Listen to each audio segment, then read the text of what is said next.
Hey, God, thank you for friendship and thank you for this day and thank you for making this possible. We are smack dab in the middle of the holidays and thank you for just making the time to be together as best friends and talk about our experiences at the holidays. Let every meditation of our heart and every word of our mouth be pleasing and glorifying to you and in your sight. We pray this in the name of Jesus Christ. Amen. Amen. Hey, friends. Hello. Welcome to a special holiday edition of Twists and Turns podcast, Confession of Lifelong BFFs. We are two BFFs for over 20 years. We have seen it all and we have lived it all alongside each other despite distance and very different backgrounds and life paths. This story in this podcast is part victory lap and it's part witness. We know where all the bodies are buried in each other's lives. And while our lives look really beaver cleaver now, especially in a holiday episode, that is nowhere near how it started for either of us. We are grateful believers in Jesus Christ. We are students of the word. We are best friends for 2 decades that are bearing witness to one another's lives and to God's goodness in our lives. And we are not theologians. We are not apologetics. We are not politicians. And we are not looking for a fight. So if you are, you picked the wrong Ho Ho Ho podcast. So, Although speaking of holidays, that's typically when there are some decent family beefs, but that's not what we're here for. we might be talking about that today, but we're not trying to start another one, certainly. Right. That's not the goal. Right. So this is a special episode. That's a holiday chat. We kind of went back and forth about doing this because we got other things to talk about, but we're going to do it because we're here and it's the holidays. And we do see this is another conversation worth having. I want to say a special shout out to my dear friend, who is also now your friend, Helena, by association, Regina, who spoke a sweet word and was like, hey, this is a conversation worth having as we all get lost in the busyness of the holidays. And so we're going to do it. So in this episode, we are just going to talk about our holiday experiences, what we experienced in childhood, what we have brought forward to adulthood, what the holidays mean to us, and what this year is going to look like for us, and then just some general holiday thoughts. So expect a whole lot of nostalgia. We are going to be talking about our views on Santa Claus. So while we are not looking for a fight, apparently we might have one. I don't know. Disclaimer to the yeah, little it's a ears in disclaimer. the room. We're going to be, I have a relationship with Santa Claus and I'm going to be discussing that. So Yeah, no trigger warnings on this one necessarily, unless Santa is triggering for you. And while this is a totally clean podcast, you may want to shield, as Helena said, your children's ears from conversations that we may be having that may or may not affect their perception of Christmas. yes. Before we get into it, I would just like to share that I am drinking tea out of my brand new Twist and Turns coffee mug because I don't drink coffee. And I am also, oh, do you have one? Oh, would you like one? Oh, look at that. From I across think the country. I think a Christmas elf must have dropped this off. Wow. What a lucky gal you are. I I am know. also totally in the spirit of this holiday chat. I made some of my very favorite cookies that my mom made my entire life. And so I am Aw. eating double chocolate mint chip cookies that I made from my mother's recipe from my childhood right now. And they are so good. Oh, wow. As I was getting ready for this, I was like, oh, we're sharing this recipe in the notes. So you can look in the comments of this episode and you will find the recipe for these double chocolate mint chip cookies. And they are the best. I love them. Okay, this was completely not even planned, but I actually have some of my cookies that I decorated with my kids, like literally sitting right next to me. So Yeah. I could, Are I you could going to share. go get them? I could share. Yeah, they're literally right Absolutely. here. Yeah. You do it. I'm going to take a bite of my double chocolate So mint chip. I didn't necessarily grow up decorating Christmas cookies consistently with this royal icing, but as an adult, I really have enjoyed baking. She's a very gifted baker. I really enjoy it. And so for the weekend, just made some cookies with my kids. And it was actually really fun because they're a little bit older. So I was showing them how to do some of these different techniques. So we did like really pretty Christmas wreaths. Oh, it's beautiful. And this was one of mine. I did a little Christmas tree. Ooh, that's really good. Your piping is on point. Yes. And then I actually looked this one up on how to do this one, but I was actually really excited about that. Mm, I love Yeah. that. So Toothpick? that's Did you use a toothpick? it's actually a tool that came with a set, but you could use a toothpick. It's essentially the same thing. Yeah. But just so you're not alone, I'll eat a cookie with you. Yeah, thank you. Hmm. Appreciate that. And I am not drinking tea. I am a coffee all the way gal. I feel like we're going to have the caffeine conversation when we talk about our motherhood journeys. Mm. You don't know this, but I actually was fortunate to give a lesson last night to a group of ladies. And I talked about the story of motherhood for me and the role that you played in that, like once I became a mother. And so coffee came up for Ah, specific reasons. yes. I think I know what Yeah. you're saying. Surely you do. Surely you do. Okay, well, now that we have all of our holiday treats, let's get into it. It's funny the timing of actually doing this because we've skipped over Thanksgiving and I'm not okay with that. So there's a reason that we skipped over. There's a reason we planned to do this pre-Thanksgiving and our schedules just did not align. And so we planned to do this in advance of the holidays and kind of release it as we were going into the holidays. We're still ahead of Christmas. We're still ahead of when Helena and I will get to do a podcast together in person, which is great. But I hate skipping over Thanksgiving because Thanksgiving is my favorite. And I have some pretty strong feelings about this. You can't monetize contentment, you can't monetize gratitude. So Thanksgiving is just like there's nothing to sell. I mean, turkey essentially, but there's just not a lot that you can really market to being content with what you already have. So it's Hmm. not as commercialized, but it is absolutely my favorite holiday for so many reasons. I love all the food. Most importantly, I love that it is a day of just whatever rest looks like for you. For my husband and I, we did a turkey trot, which doesn't feel restful to some people, but we really enjoyed waking up in the morning and going and doing that. Are you? Yes, we did not do that. We were in a very cold place. We were visiting family. It was freezing and it was wonderful, but that's restful for us. And then we stayed in an Airbnb that was like a barn that was converted into like a house and it was a huge house. So we had like four families in there, kids running around everywhere. And I said to my husband as we were leaving, like, if you would have told 2005 Anne-Marie that she would be totally at peace and content and joyful with that much noise, particularly about children, she would have not believed you. Like, I don't think you would believe that. No, and not only that, but just as you were saying that, I was like, I think that still gives me a little bit of anxiety to think Mm, to think about. But I also know that when my kids are with their cousins, for example, and they're running around and playing, that type of yes, noise brings my heart joy. But that's just what it like, was. yeah, It was like that, yeah, noise. It was so cute. general kids just being obnoxious. I'm like, ah, but yes, I understand what you're saying. It was family. It was like my kid and their cousin, and it was just like beautiful chaos. It was so Yeah. lovely and I really enjoyed it. The other thing I want to share, and I shared it with our greater friend group, is the greatest holiday hack of this century, probably as it relates to Thanksgiving. You It can was make an wild. entire, yeah, and it worked. Like it wasn't like just a whatever. You can make an entire Thanksgiving meal in your crock pot. And I did it. And it was so good.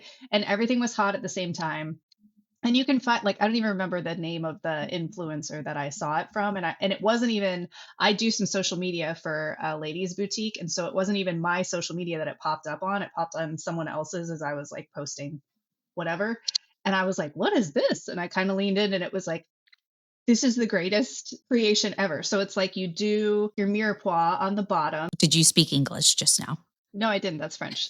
Celery. It's the Holy Trinity. Celery, onions, and carrots. You never heard mirepoix before? That's like the base of so many different things. I have heard of carrots and celery and onions. Have you heard them referred to as the Holy Trinity? No, I have a different definition of the Holy Trinity in my mind, madam. It's sure we all do, but in Just cooking. kidding. Anyway, you layer that at the No. bottom. with like some stuffing. They call for cornbread stuffing. I didn't do cornbread stuffing for that one. So you put that Mm. at the bottom. I think next you put like, I just did, they said like 3 pound turkey breast if you wanted to do that, but I just got big drumsticks and I put those in the center of the crock Ooh, even pot. better. It was good. It was really, really good. And then a layer on top of that of cream of chicken soup. I think it called for 1 can. I used 2, would recommend 2. And then on either side of the drumsticks or the turkey, you do your green beans. And if you want to do potatoes, you could do your potatoes. I made my mashed potatoes separately. This called for canned potatoes. I am 100% against that. And I will fight you about that if you want to. I mean, I agree to disagree, but like you won't change my mind. That's my point. So I just doubled up on the green beans. And then you do just like butter on top of that and you set it in the crock. Oh, I think there's another layer somewhere in there of stuffing. Ugh. I thought the Um, stuffing went under the bird. It does, but then I think there's more. There's 2 different layers. Oh, Ah, mirepoix stuffing. Anyway, you cover that and you cook it for 8 hours. And then it is just like the perfect, tender, flavorful Thanksgiving meal. You kind of get with the green beans on top of the cream of chicken, you get like the green bean casserole effect. And then at the bottom, like the stuffing has soaked in all the juices. You just mix all of that up and oh, and then I added some extra stuffing into it to just make it more dense and hearty. And it really was like all I had to do was stir in the dry stuffing with the mixture that was already there. And it just was the perfect texture and it was amazing. And it was like really cheap too. It was very inexpensive. If you are having a small gathering, highly recommend that fun little hack. So we've talked about Thanksgiving and why it's important and why I think everybody forgets about it. Do you have any thoughts that you'd like to share on Thanksgiving? um, You shared one in the notes about decorating. oh, I do feel very strongly. I think this aligns with your stance, right? Like give Thanksgiving her moment. Yes, Like ma'am. don't hop over it to start decorating for Christmas. I just feel like it doesn't feel like Thanksgiving if you have Christmas place settings or anything like that. So I feel like the day after Thanksgiving, fair game. Yeah. Even that evening, right? If you're home and you've hosted and the night's kind of winding down and you want to start, like that's very different. But I just feel like the day doesn't feel the same if you've already jumped ahead. There was one thing that I bought and it was very inexpensive, but it was really meaningful. One year I found it was like a cardboard tree and it had fall leaves that were like little pieces of construction paper. There were all different colors. I'm sure there's many out there that's like a thankful tree. And so you would write what you were thankful for on these leaves. And then the tree happened to have like 4 sides to it. So there Mm. was 4 of us in our family. So we all took one. It's not nothing where you can go and do something. There's ways that you could do that with other things around your house just to kind of be intentional around highlighting things that you're thankful for. And somebody gave me a tip and you made me think about it. And I actually really want to do it this year. And this would be the time to start it. They used, I think it was like a jar or something. And throughout the entire year, if something happened in their day that was significant and they were really grateful, they would write it down.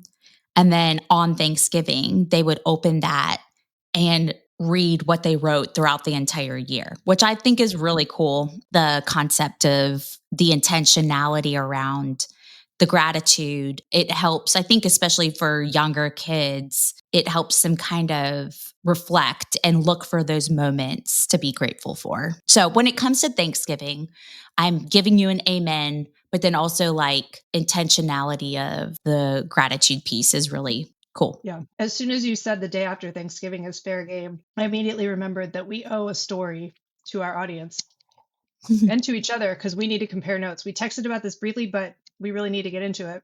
The day after Thanksgiving is the day that Helena's Christmas card arrives. One of our friends, she said it best this year, and I like it has to be repeated. Like I texted our group with a picture of Helena's family's Christmas card, like up on my little display where all the Christmas cards is.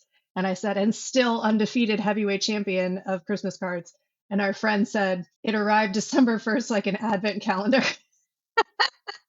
Like, Like the yes. beginning of an advent calendar. Yep. That was pretty good. But do you want to tell the story about your Christmas card this year? Tell us about it. Listen. I did mention I love a good Christmas card. Yes, you do. My intention wasn't for it to be what it is today. I selfishly like to take the opportunity of the holidays and sending out a Christmas card to get professional family photos done. I love to be able to look back at our family and say, here was the day where everybody looked beautiful and cute, and we just can frame it. It just kind of turned into this get it out ASAP because we used to travel for Thanksgiving. I used to say like, well, I got to get them out because as soon as we get back in town, it's like, I'm not going to get it done in time. So that's how it kind of started for me. And then it turned into this expectation that everybody would have. One year I didn't get them out as early, and people were literally texting my husband saying, I did not get your card. If it's not in my mailbox by Black Friday, like something's not right. Like you guys, I'm checking to make sure you're okay. And I genuinely didn't believe that people were paying attention that closely. Yeah, this year I was really happy with our card. It was beautiful and I was excited about it. Were you excited? Were you excited about it? Yes, the nightmare has come true this year where I would always proofread and then have my husband proofread. I had him read it this year. He was like, good to go. I was like, sweet, we're going to order it. First typo, 12 years. It like physically pained me, not to be too extreme, but I was literally like, what, why, how, why did I do that? Why me, Lord? What have I Why? done to I deserve think this? it was a lesson that God was like, I'm going to humble you and say, it's like perfection is not the goal. Good old Chat GPT helped me fix that. And I literally cut and paste a correction on 160 Christmas cards. I did. Like, Yeah. I knew that was coming ahead of time because she told me like, oh my gosh, she's like, I got it out a little late this year because there was a typo. And she's like, you have to tell me if it looks janky. And I was like, oh, Yeah. obviously. And so like the amount of delight in not in your discomfort, but generally just in like this is hilarious and we're gonna be talking about this for years. The bloop. So there's like a pattern on the back of the card. And so she got it to match the pattern background. It looks like one of those old school ransom notes where like you Yeah. Yeah, it's a good way to like the magazine cutouts, right? To like perfectly over what I assume said exited and not excited. Is that the situation? It was a completely different word because I forgot to add a word that would have made the sentence make sense. So that's what happened. So I just changed it. So what I said to her was like, Helena, like, yes, I noticed it, but if you hadn't said anything to me, I would have spent 1 millisecond thinking about it and never thought about it again. Yeah. And she's like, okay, that's fine. That's fine. That's fine. I was very proud of myself this year. I was like, coming into the last conversation we had, I said, like, I need to get on this. We did something a little different this year. I just was trying to be considerate of people who were grieving. Their family looking different this year for Christmas. I was like, I don't want to do a family photo. By the way, like, I love our family photos that we do every year, except that it's the same thing every year where the entirety of the family besides me is like, oh, why do I have to wear this? And I'm like, so I literally have to give them a pep talk every year in October. Hey, I know it's hot and I know that we're wearing winter clothes and I know that we're outside in a forest somewhere and I know that it's dusk. So the sun is directly in your eyes. I get it. And you know what? The sooner you stop complaining, the sooner this is going to be done. And if you keep complaining, you're going to see some stuff you don't want to see. Like, I'm usually pretty calm, but let's get through this. I don't ask y'all for very much. Let's get this done. And then they all go, okay. And they're beautiful pictures. I've loved every single one of our professional pictures that we've gotten taken, but that is what it looks like for us every year. You've told me some stories about some of your family pictures. So I know that similar situations from time to time. One of your best pictures was right after a less than ideal conversation. That's awesome. Yeah.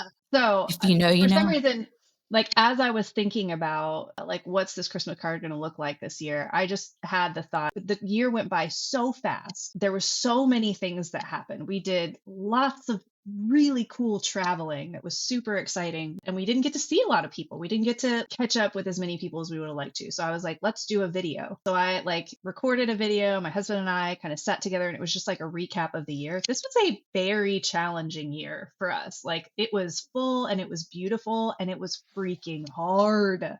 And so to look back on it and be like, God's faithful and he's good. And we're so thankful for all of these things, I thought was really sweet.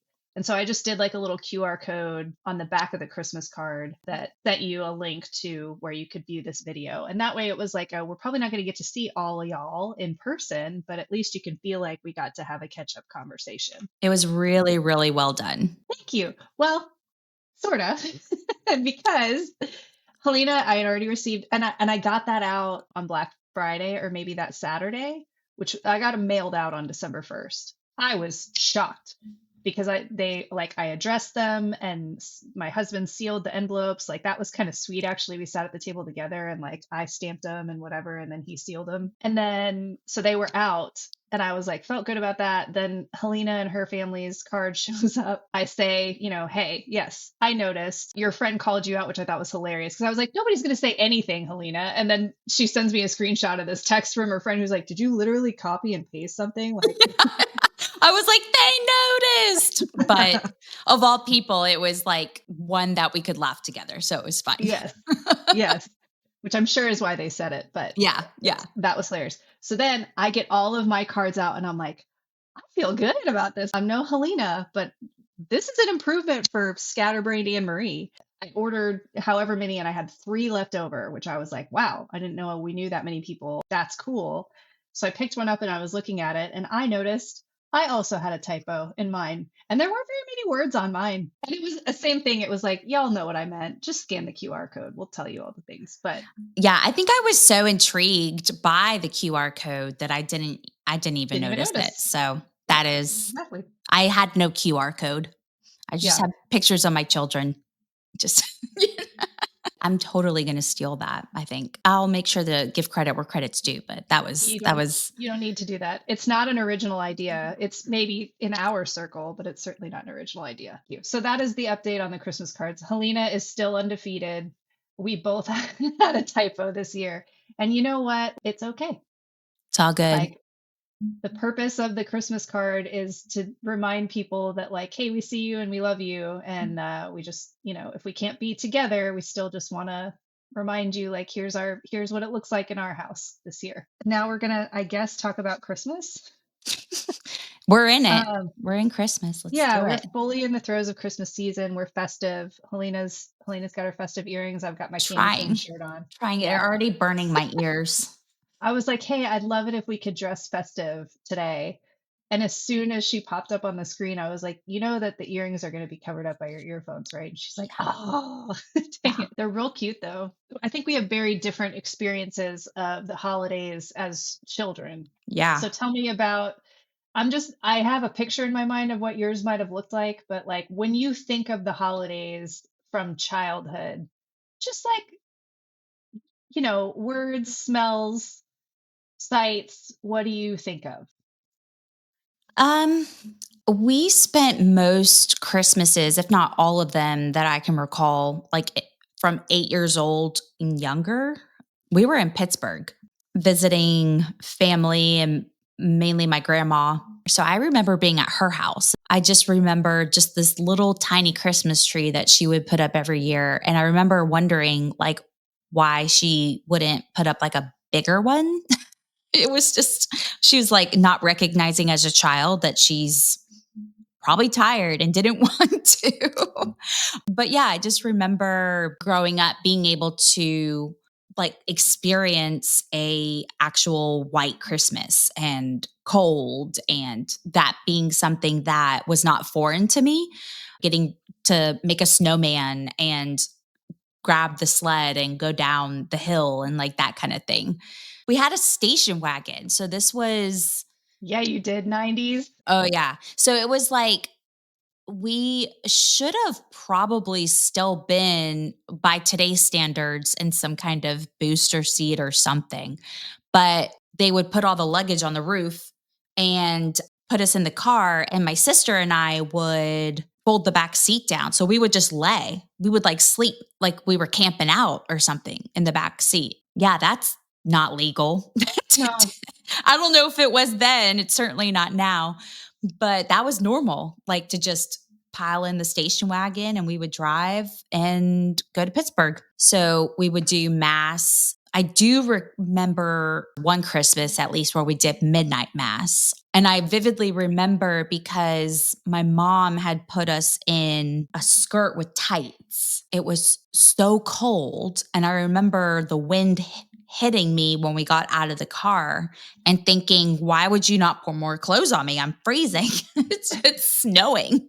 And then just being in this church at midnight mass and laying down on the pew because I'm tired.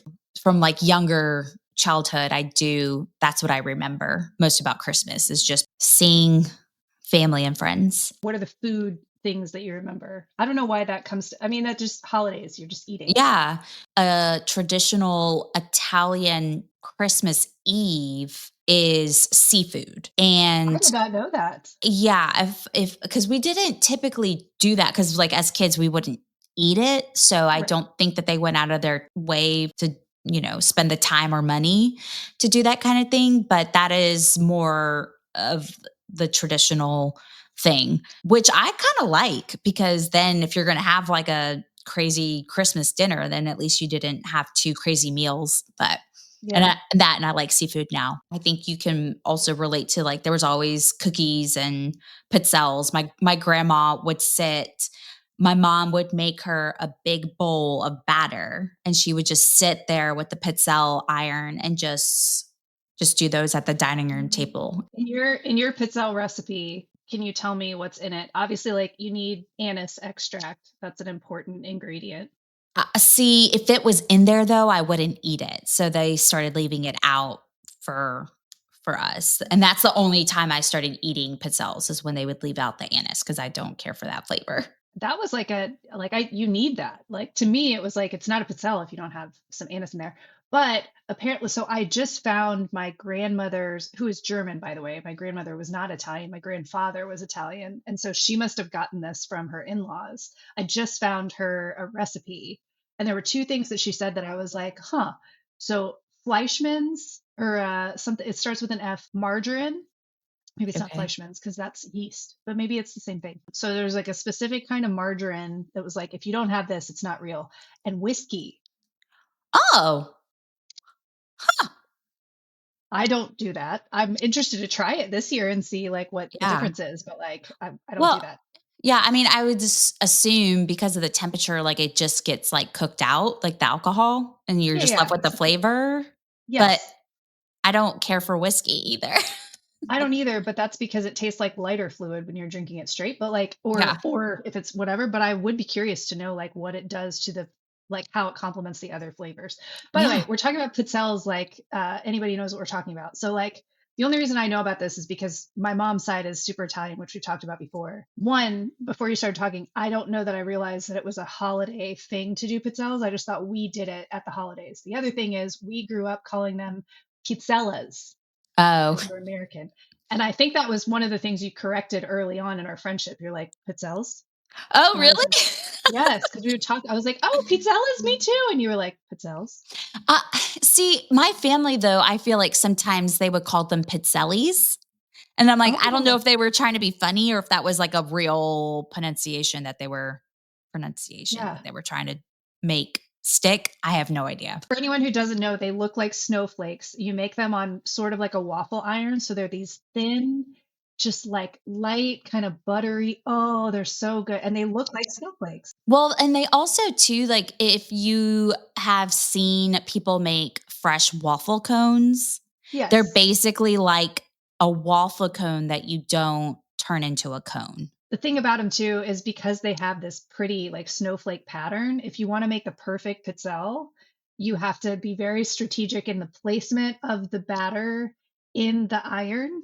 And you have to be strategic about the ratio because otherwise you just get this big old mess. And then I always like break off the excess and then just eat the crumbs because it still tastes delicious. My aunt got me a pizzelle iron last year because we made them at her house. Actually, there was one, it was the first year that we got married. I want to say we went to visit my aunt and she was like excited to make pizzelles for John because it was, something he wasn't used to. We were eating them and he was like, I think he was like trying to be polite because he was like, oh yeah, those are great. And I was like, I think something's off with these pizzelles. They don't taste right. They don't taste right. And like, lo and behold, it was like, we're all kind of like, what is that smell? Like somehow there was some kind of like fish oil that got into the recipe, or she mistakenly grabbed the wrong oil. It was so terrible.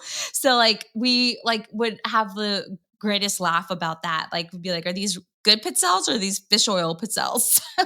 Does he like them now that he's had a proper pizzelle? I think he'll eat them, but I will say also it comes down to the consistency for him because he didn't grow up with any type of cookie that wasn't like oatmeal, chocolate chip, or peanut butter. Like those are sugar. Like those are cookies. I found this one biscotti recipe that I really got good at and liked. And he was just like trying to be a good sport. And I was like, do you hate these? Like, do you not like cookies? And he doesn't. It just apparently comes down to he doesn't like anything crispy. He doesn't want a crispy cookie. Your biscottis are not crispy. They are like, there's a little crunch, but oh my gosh, like that breaks my heart that he doesn't appreciate He'll eat it, but it's like, he's so vanilla when it comes to cookies. He really is. My mom would bake around the holidays. Like that's when she would bake. It was not abnormal that our dining room table would just be covered in huge Tupperware containers. And then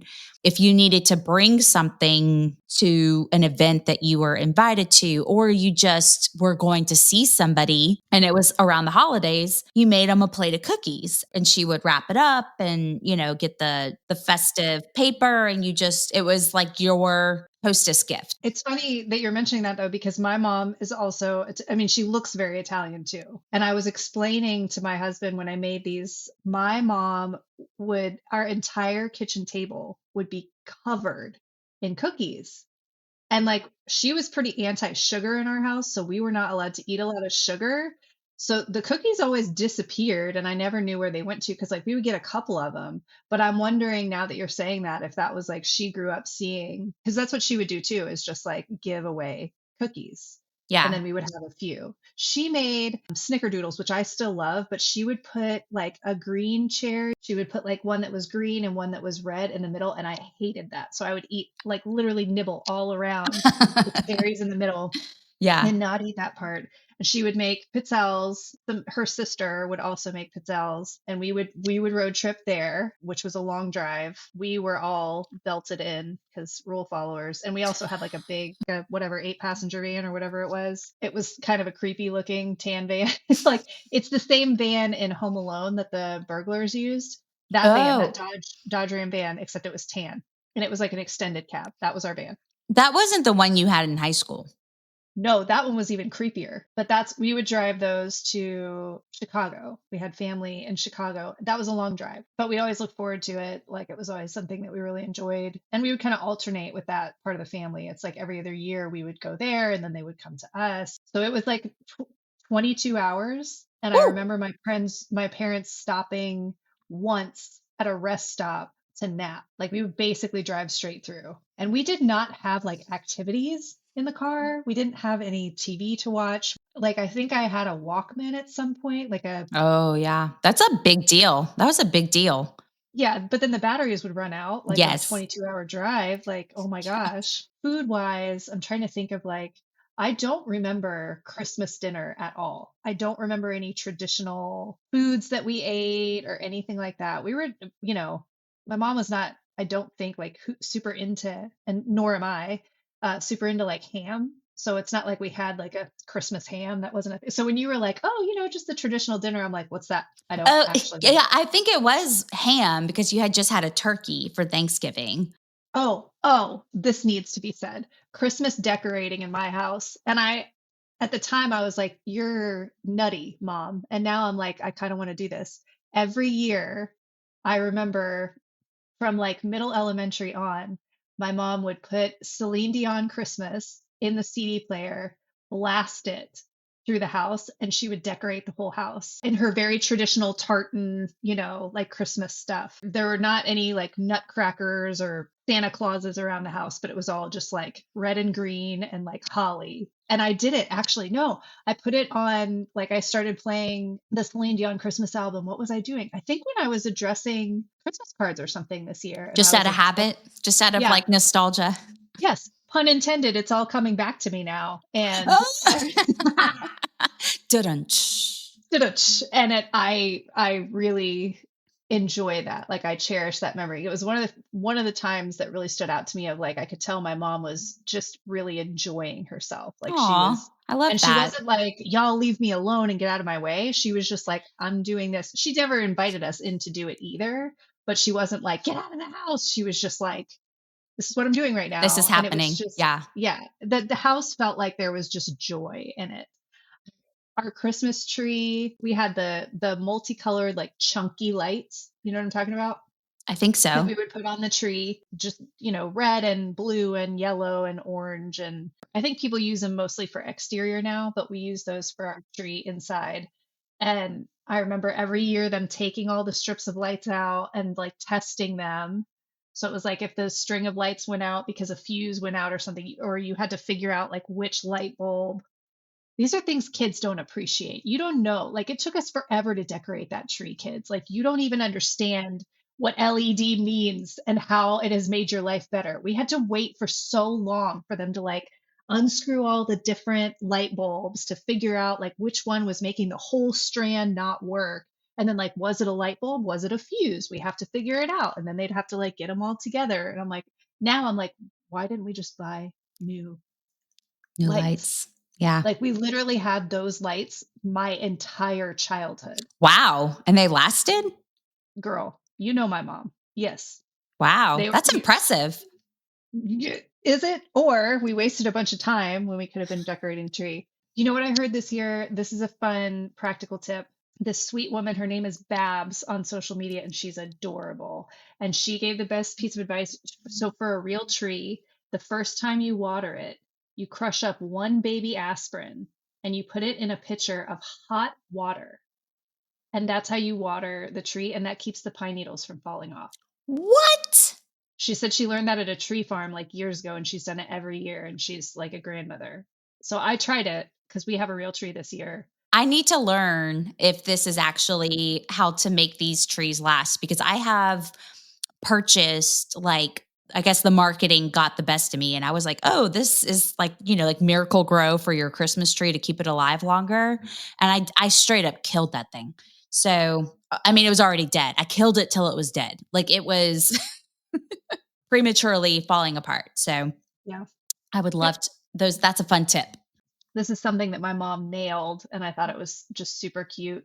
Every year, so it was myself and my two brothers, and every year we would get an ornament for each one of us. So for every year for Christmas, like when we were decorating our Christmas tree, we would get to put up our own ornaments. And like, we always knew like these are ours, whatever. And then once we all like grew up and got out of the house, she then got three little trees, like three artificial trees, and she put each of our ornaments on their own respective tree. So now in her house, like, each of us have our own tree, and it's like special to her and it's cute to us. And like, I just thought Yeah. that was a sweet little tradition, like one to carry forward. So That's a really, really sweet yeah, tradition. I really like that. I told John as I was putting up our ornaments, that is my favorite part of decorating the Christmas tree, looking at our ornaments, because we've done that since we got married. I yeah, have, an ornament from our engagement. I have an ornament from our first Christmas. We just have made a point, if we go anywhere, any time of year, we say we scout out where to find an ornament. So we literally have ornaments from the past 12 years of where we've been, and looking forward to next year, we have some international travel. He made the comment like, "Oh, we're going to have ornaments from here and here and here next year. It's going to be even more. And like to your point, when we first got married, like we didn't have anything. Like we had no Yep. ornaments. And so it was literally anything that I can find at Target or, Walmart or whatever. And now it's full of our family. It's full of, and it's that piece is really fun to look at and just think that it's only going to be more full, Yeah. um, Fuller. fuller. There you go. When you were a kid or growing up, I'm thrilled to talk about this because y'all are really going to get to see how weird Anne-Marie is. Are there gifts that you remember that were really special growing up or that you were really excited about? Like whatever it might have been. I think I remember more of like the disappointments. Aw. I take that back. There was one year I got a VHS tape of a live tour. You're just going to laugh, and this is going to be more insight into my weirdness. It was a Hanson live from Albertane tour. That was last year, by the way, that she got that. She's told me about. Who am I kidding? And I watched that thing over and over and over again. I was so excited. They were some of my favorite guys growing up. Sure. I still enjoy their music. When I was pregnant, I went with Helena to a Hanson concert and got COVID. That's love. I also went to a Hanson concert when I was pregnant. I flew across the country pregnant to go to a Hanson concert with Helena. And by the way, Yeah. she indulged me. I like right before she got married, like I love Citizen Cope. Like Big L loves Citizen Cope. And it was like, they're going to be, nearby. Let's go do a road trip. And she was I like, I'm did. down. So, yeah. So, to make you feel a little better, this one year, my brothers asked my parents for a Nintendo 64 like the year that Nintendo 64 came out, I think. And I think my parents were like, "What are we gonna do?" Because like we're not getting a Nintendo 64. That's not happening. But that year, I asked for a typewriter. And my parents were like, yes. Because, like, I think my dad was still attached to like an office supply chain of some kind because he used to own like an office supply store. And so I think he still like had some ins. And, like, by the way, typewriters. So it was like he probably got it for free. And it was a great typewriter. Like, so I got a typewriter and my brothers got a Nintendo 64. I think they got to take my budget and just put it Shift, over, shift it over toward my, just shifted. They were like, great. We're just going to, yeah. everybody gets what they want. Yes, and I was thrilled, and I typed on that thing constantly for years and years and years. Like I That's why loved you it were as such a a faster typer than me. You really got into. maybe, but I loved the click of the keys. I loved the way that sounded and the way it felt. But I am also, and certainly have always been a writer. So Yeah. like I created a whole series like of novels. I had a main character. She like went through, her name was Maria. Where are these novels? That's a good question. Maybe my mom has them. I'm not sure. Oh my She gosh, we fought need these. crime. Yes, yeah, Do you she still have was. the typewriter? No, the typewriter's gone. What? Um, it Oh was cool. It man. had like a digital display, so I could type it out first and see it on the digital display, and then kind of hit print, and then I could watch the typewriter like type it. It had the whiteout, so I could like delete stuff, and it was pretty cool. Like for third grade, and then I mean I kept it for a long time, but that was a really special one. This is going to come up probably in the next conversation we have, which I'm so equal parts looking forward to and not at all looking forward to. The family of origin stuff for me, like we were hyper Christian, which I think is so interesting because Advent was never part of the discussion. What about you? Like, did you even have Advent calendars? Like, I had no concept of what Advent even was, Um, except in Home Alone 2, whenever they do like the open the doors, like I recognized that that was a calendar oh, counting down for Christmas, but yeah. I did not understand Advent at all. So that was something that I feel like I saw for the first time in like movies as well, like the Okay. opening thing. And I saw that, or it registered more as like a countdown, more than like Advent to me, because for me growing up, Advent meant going through the different stages of like the Advent wreath. Was this the Catholic tradition? Oh, I mean, I think there's other denominations that may still use the Advent wreath, like We do at our church, we do Advent candles. There's 4 yeah. candles, So there but was I'm just now starting to understand that. So, okay, yeah, so there was the Advent wreath, and they would have one on the altar at church, so you mhm. could, based on the week, you knew because the candle was lit. And I'm still learning about that. Like I don't so we lit the second one this last Sunday,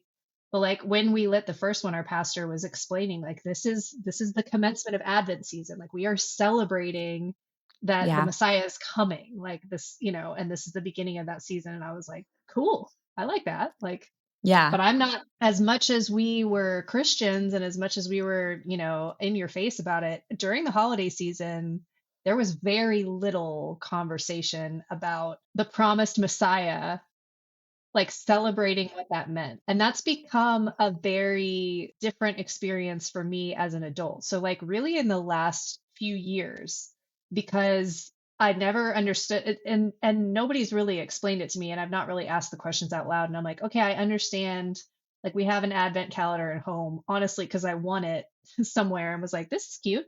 But I started to really, as an adult, understand the more that I become a student of the word and the more that it becomes real and I realize the place that society was in at the time that Jesus came, and just seeing the hopelessness and the helplessness and the centuries long expectation of the one that would come and break the curse. Like all these generations that died waiting for the promised Messiah. In Genesis, God says like I'm going to redeem what has been lost through the curse, like through the fall in the garden. And then you go all through the Old Testament and you see that they are constantly looking to who is going to be the one. And then you get to, and you like, oh my gosh, if you start to read through like Judges, the end of Judges is a full on dumpster fire. Like it is the worst thing you've ever read. Like there is all kinds of things that I can't even repeat to keep it like a, clean podcast. Like there's so much in there that's just horrific. And then you get to the end of it and it's like, I'm like, why? Why is this happening? Why is this happening? And like the last sentence of it is basically like, in those days, there were no judges, there were no prophets, there were no kings. Everyone did what they thought was right in their own eyes.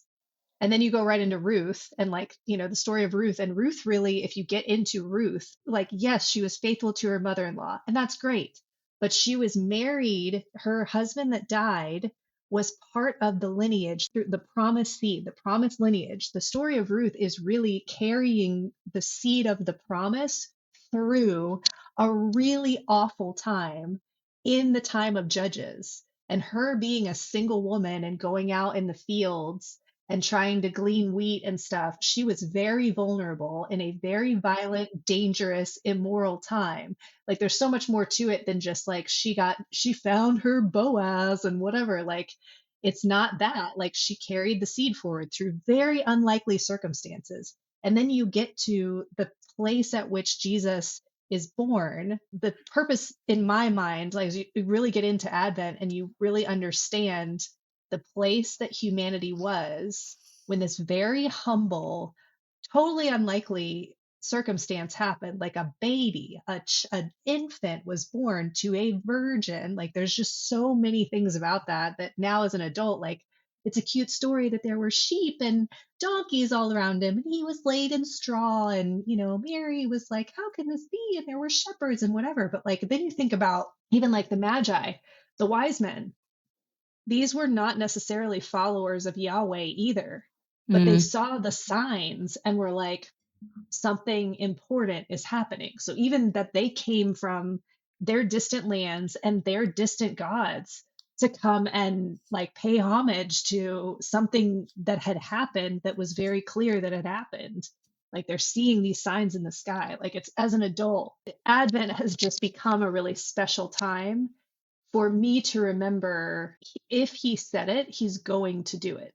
And not in the way that I expect. Hmm. Someone said once, and I so appreciate it because it's so true, like God is never late, but he's very rarely early. And like it's such a perfect picture of that in the coming of Jesus. Like he was right on time, but not a moment sooner. And he did exactly what he said he was going to do in spectacular fashion. So Yeah. as a believer, like recognizing that is beautiful. And I'm so thankful for Advent season. And that's something that like really wasn't talked about in the Christmas programs of my youth.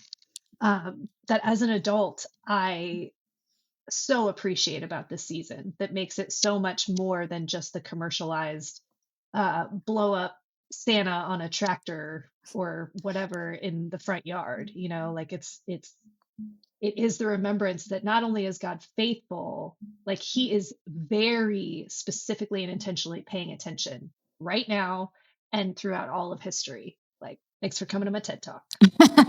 Well, I mean, I think to pick up where you just left off, the intentionality of it, you can't Yes. deny. I think that gives us even more, almost more of like just the responsibility to honor the holiday in that way, Yeah. right? Where it's not a matter of obligation. It's not a matter of this is what you ought to do. My hope is it's part of my children's testimony. You know, for our family, we are fortunate enough to have a close friend of ours who has created part of our tradition.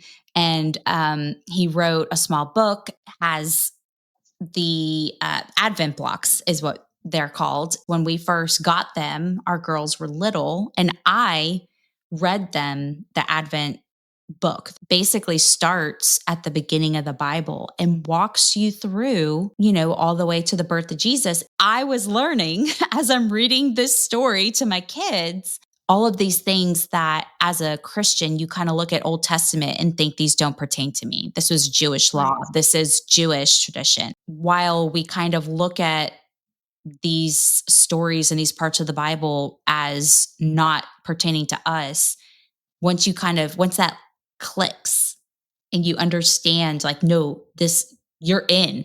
Like, if you're in this family, you're in.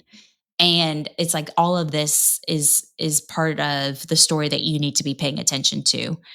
As you were talking, we're going to talk a lot about motherhood, but like my motherhood journey was very delayed compared to Helena's. Helena got started a lot earlier. And so I really grieved that in the times that your kids were being born. But now, one of the things 2 years ago that Helena sent for my youngest was it is the story of Christmas, and it is read out loud by her daughters to my kid. And so every year we get to read that, and they're just a little bit further ahead than mine.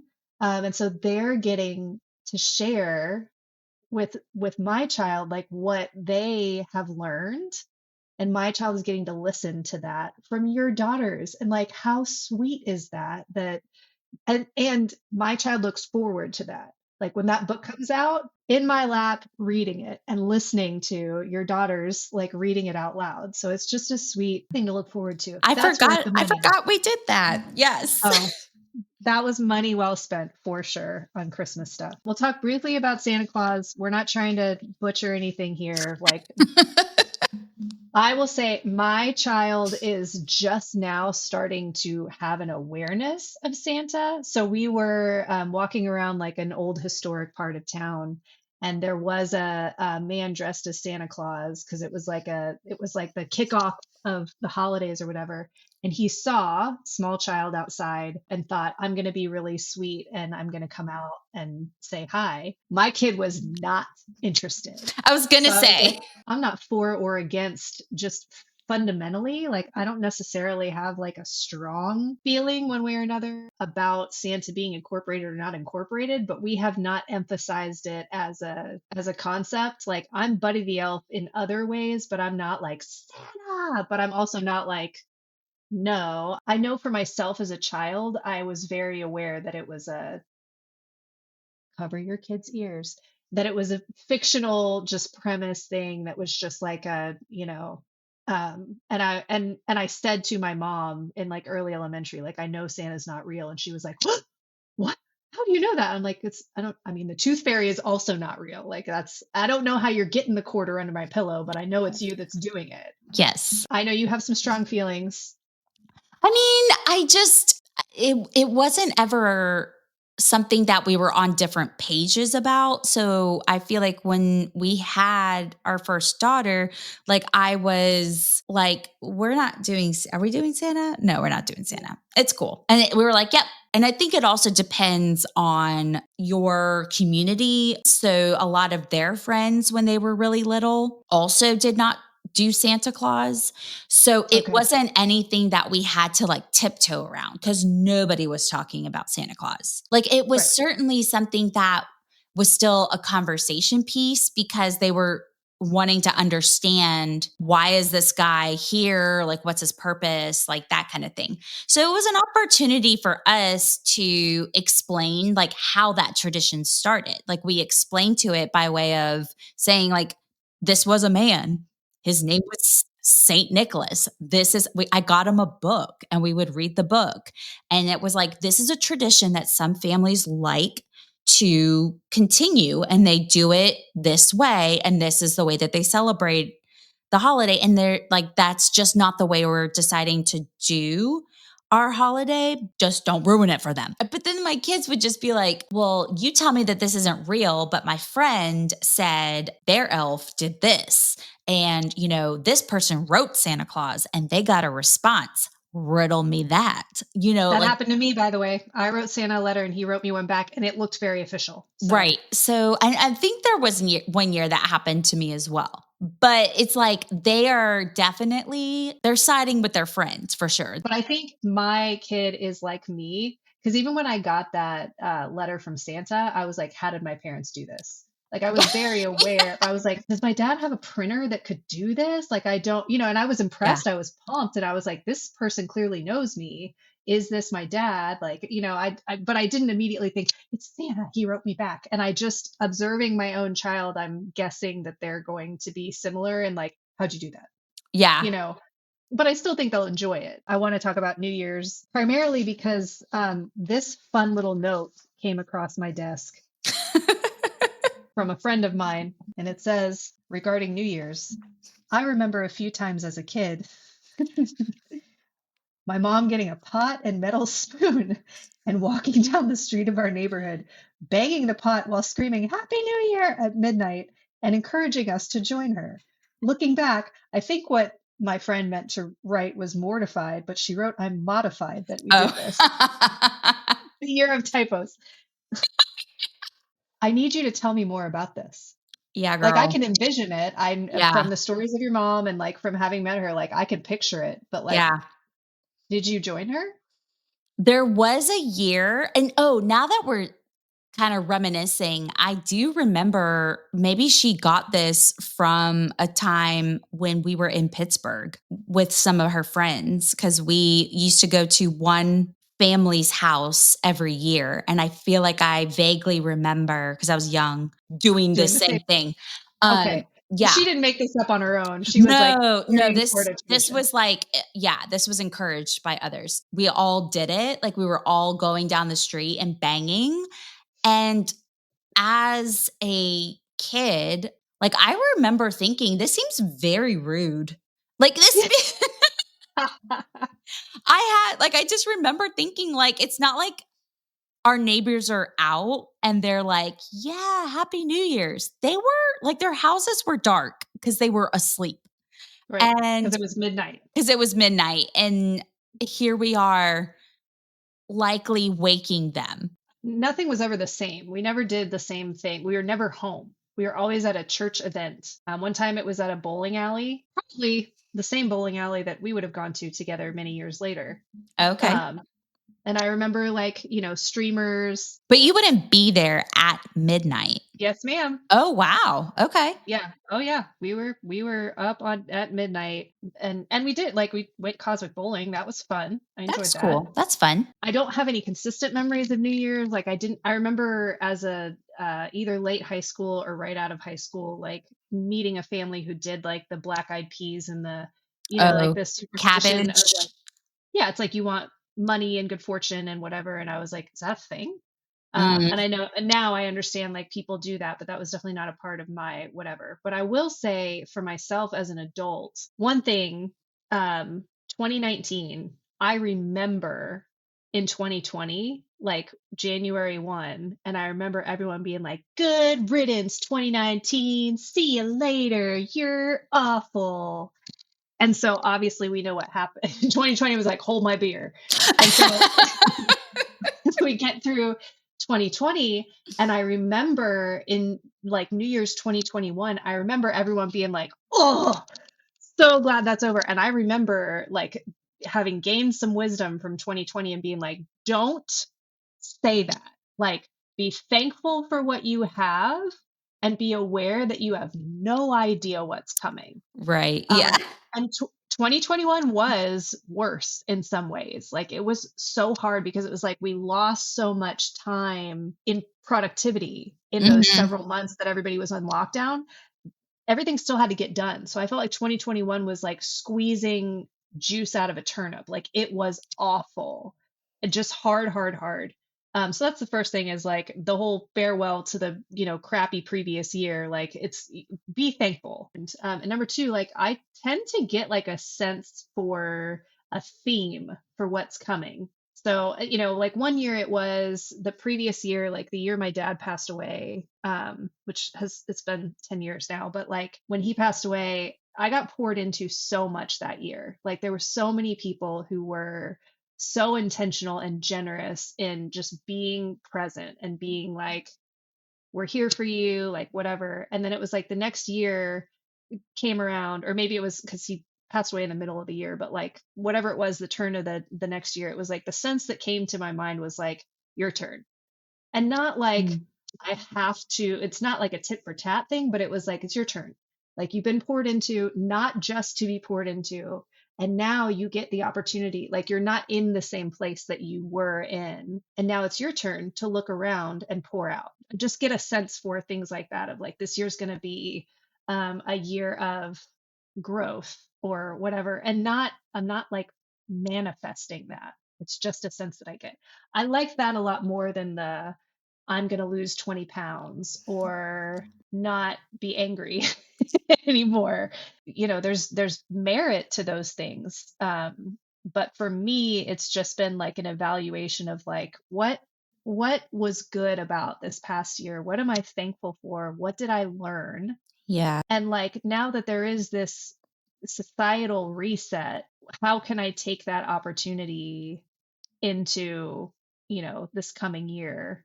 How do I want that to look different? I think that's just a healthier, more productive way that's less pitfalls. Like there's grace in it. There's a fundamental understanding that I'm not in control.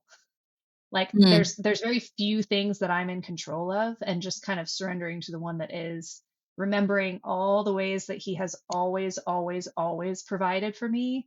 And just trusting that whatever comes, like he's going to provide in the following year. So things you want to take away from holiday, like as an adult, now that you are just more self-aware as a human being, now that you have life and experience under your belt, like what are things that you think? The ages that my kids are at, I'm really appreciating the opportunity to soak in the moments during this season because they still get excited to do Yeah. things, you know? I hope that they can one day have a conversation with a friend or each other and just say they have memories of a family that was intentional to make them aware of why we were celebrating and like that be what is the at the front of their memory. And it's like just this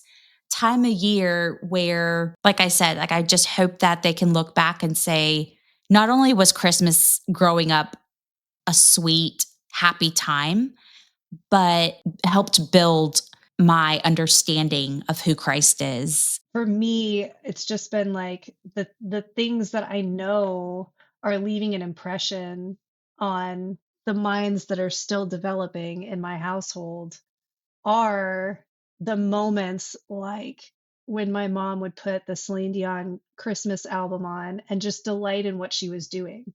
And just having an awareness of that, that like the best thing I can do in the role that I'm in as a wife and a mother, and as the one that's responsible for managing a lot of the nuts and bolts of the holidays, is to delight in it.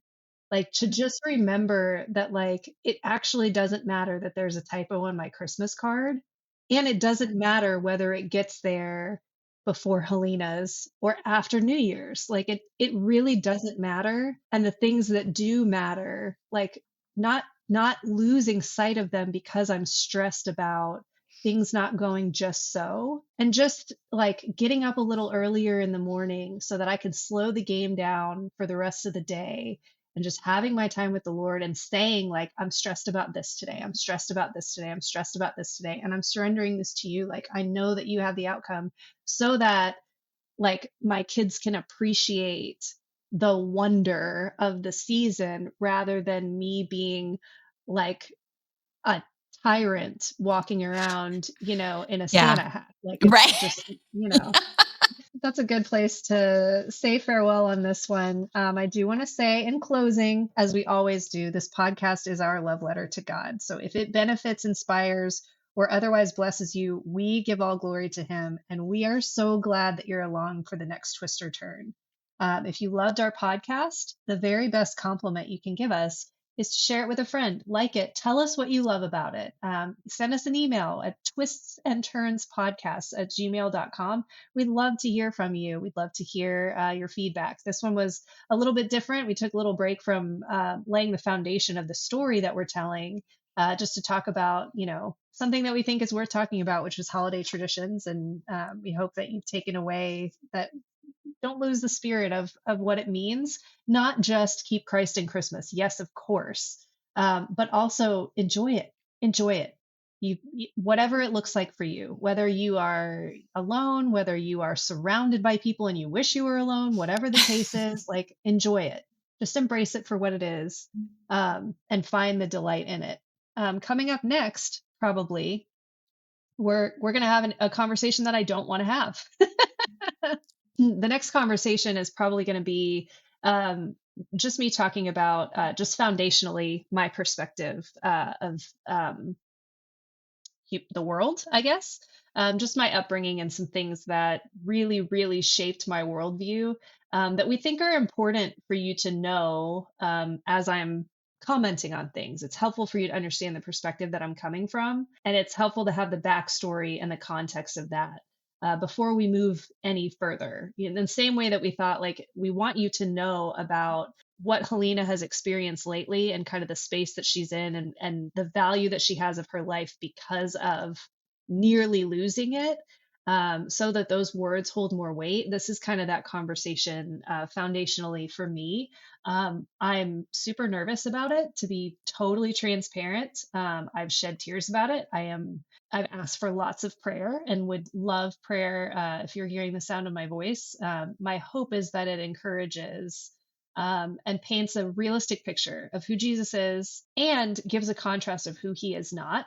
Because I think there's a lot of people, like, my story is unique, but it is not an original story. It's just not. The longer I live, the more I recognize how prevalent, what I experienced is. It's different flavors of the same thing, for a lot of people. And so we're going to talk about that.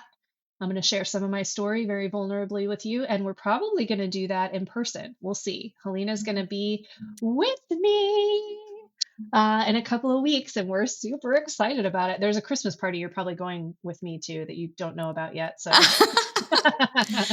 um, All right, let's do it. yeah. I'll So I'll thanks I'll for I'll have a plate of cookies. Yeah, exactly. Well, maybe we'll make some more together. Pizzelles, pizzellas, pizzelles. Pizzellis. Yeah, with and without whiskey. And anise. And oh, sorry, without anise. So Ah! those aren't pizzelles. Those are just snowflake cookies, but we'll bring them. It'll be fine. Thank you. Thanks for tuning in, friends. We're super thankful that you're along on the journey with us, and we will see you next time. See you next time. Merry Christmas.